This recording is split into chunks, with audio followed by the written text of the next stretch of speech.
Welcome to Shabby's Learning Time.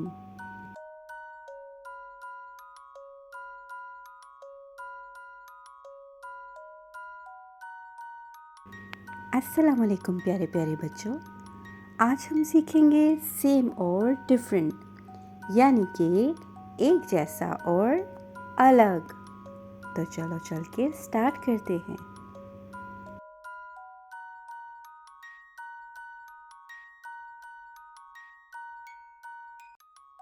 तो बच्चों, आप इस पिक्चर को देखें और बताएं कि कौन सा फल एक जैसा है।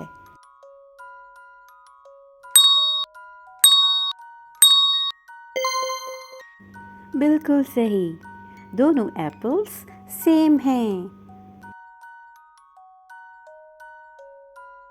तो बच्चों, इस पिक्चर में आपने बताना है कि कौन से कलर्स सेम हैं।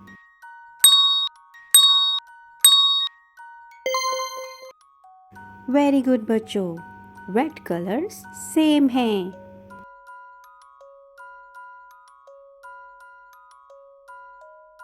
बच्चों, इस पिक्चर में आपने बताना है कि कौन सी चीज़ अलग है।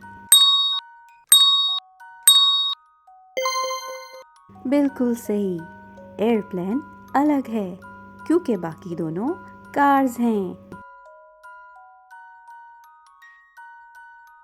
आप बच्चों, आप बताएं कि कौन सा एनिमल डिफरेंट है।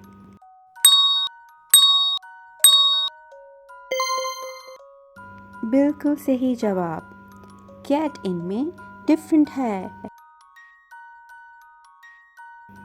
वेरी गुड बच्चों, आज हमने सीखा सेम और डिफरेंट। तो बच्चों, फिर मिलेंगे एक नई लर्निंग वीडियो के साथ। तब तक के लिए आप मेरे चैनल को लाइक, शेयर और सब्सक्राइब करना ना भूलिएगा। Thanks for watching.